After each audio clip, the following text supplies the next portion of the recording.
Hello everyone! A warm welcome to another episode of the Infuse English podcast. I'm joining you with a beaming smile as you're a few sound bites away from adding new language chunks to your growing vocabulary. And since we were about to step into a new horizon of possibilities in 2025, I think it's worth sitting with your thoughts and simply planning out the next steps. What am I supposed to do? You might be thinking. So stick around for a while and explore with me the richness of phrasal verbs in English, and in this way, arm yourself with practical ways of using them in 3 areas. And these are the areas that I'm going to be referring to throughout the whole episode, reflecting on your past activities and learning progress. The second one, confronting your current results and ongoing efforts. And the third area is about anticipating new challenges ahead.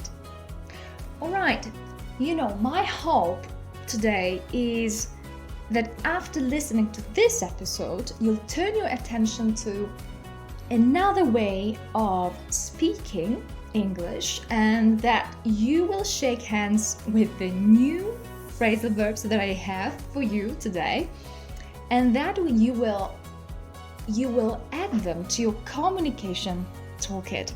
Okay, let's get started on the first exercise. 3 exercises for you, and each one and in each exercise I'm going to be sharing with you different phrasal verbs that are all about reflecting, confronting, and anticipating. And I wonder, how many of them you will catch and be able to identify. So the first exercise is about reflecting. Look back now with me. Look back on the year 2024. As we all know, the act of reflection is about taking a deep mental dive. And since we're all getting ready to say hello to the new year and all its unknowns, uncertainties on the horizon, it's worth looking back on the year-long journey you're about to complete. And to look back on your 12-month learning journey with all, the ups and downs, small and big wins, ask yourself these 2 questions. Number 1, what motivated me to carry on despite being tired or overwhelmed? So in other words, what motivated you to keep going, to continue learning? The second question, how did I push through the feelings of doubt in my skills? Well, this is about overcoming, dealing with these feelings, unhelpful feelings rather. Now take some time to reflect on these questions. What's coming up for you? Once you're ready, move on to exercise 2, which is about confronting the current situation. This step invites you to take off your rose-colored glasses. And here I'm just making an assumption. If you happen to be wearing them, when you take them off, it will be much easier to face up to your own responsibility for getting the results, the current results, the ones that you have now. So facing up to something means to accept the reality as it is, to accept the facts in front of you.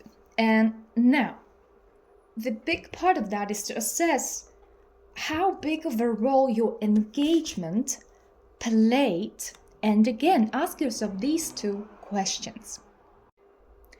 Number 1, what impact and change has my commitment brought about? In other words, what impact and change has my commitment, engagement, involvement, excitement, enthusiasm created, caused? And the second question, how often did I follow through with my plans? How often was I successful with the completion of my plans. Again, take some time to reflect, to answer these questions aloud or in your mind. And then move on to the next one, the last exercise, exercise 3. Anticipate anything that might trip you up, anything that might make you fall down or fail, metaphorically speaking, so that you're ready to pull yourself together. So here we're talking about anticipating any obstacles coming your way and your ability to deal with these obstacles and simply face them. Anticipating, we could say, involves imagining what the future might look like. Not just from a pessimistic perspective that you will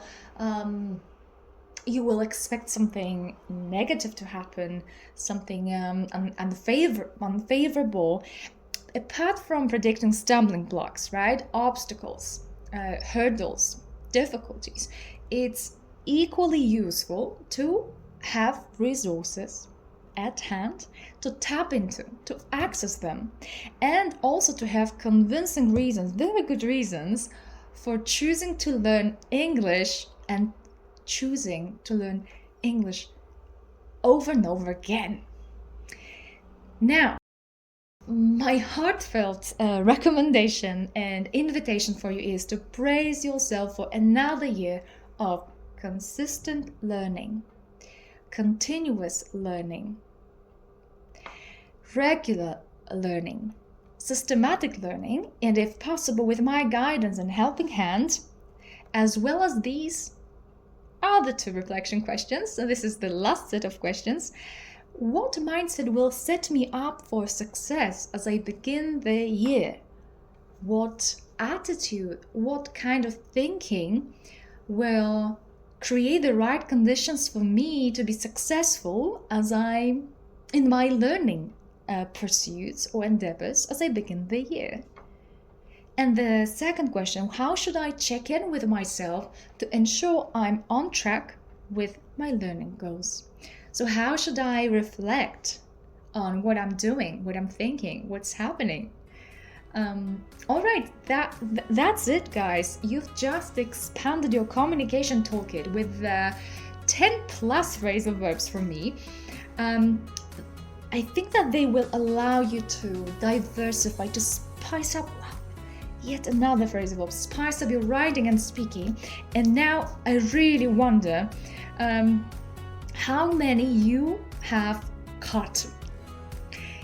Of course, you can't always know when you'll come across them, but stay on the powerful side of phrasal verbs and try to catch them in anything you read, watch, or listen to. Then, step boldly into using them actively, one by one, chunk by chunk. And remember, these are just a few practical phrases to have on you, to have in your toolkit, to have at hand at your disposal. Practice them with me in class or outside and learn more phrasal verbs to understand others and to be understood. It's been a pleasure teaching you all today. Thank you so much for listening with curiosity. Here's to your further progress in 2025 and beyond. See you in class. Bye-bye.